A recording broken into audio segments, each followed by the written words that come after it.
More than 600 people arrested for storming the U.S. Capitol January 6th.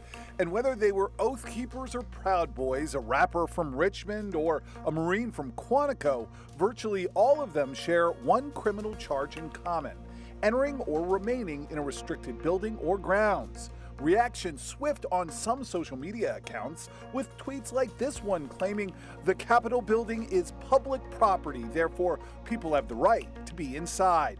So let's verify, does the public have the right to be in the U.S. Capitol or government-owned public property whenever they want? Our sources on this: Jane Campbell, president of the United States Historical Society, the National Park Service, and the General Services Administration, or GSA, which owns or leases more than 1,800 federally controlled buildings in Virginia, Maryland, and the District of Columbia. Let's start with the Capitol building itself.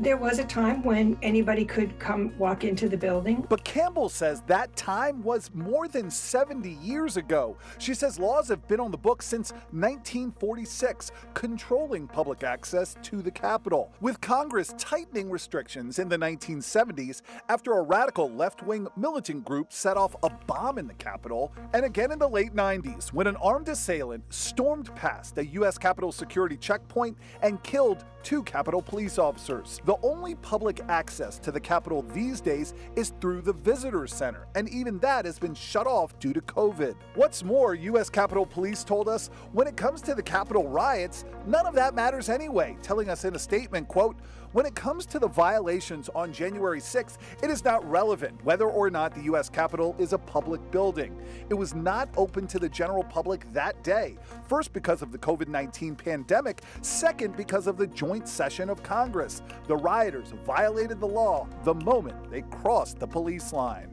Just as our freedom of speech doesn't allow us to, in a crowded theater, scream fire, we also can't come into the Capitol, storm the Capitol, disrupt the work of Congress, vandalize our most sacred space. Which made us wonder, what about other public spaces owned by the government? The GSA told us in general, federal buildings are open to visitors from 7:30 a.m. to 5 p.m. with a valid ID and a security screening.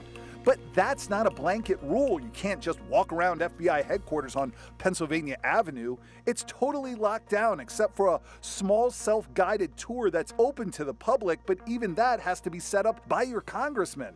You can't go into the Washington Monument whenever you want, although you can visit the other monuments 24/7, but people who do are subject to this long list of rules and regulations while they're there. So we can verify, no, the public does not have the right to be in the Capitol, on the Capitol grounds, or on federally owned public property whenever they want, something everyone who shows up for the Justice for J6 protest will have to keep in mind.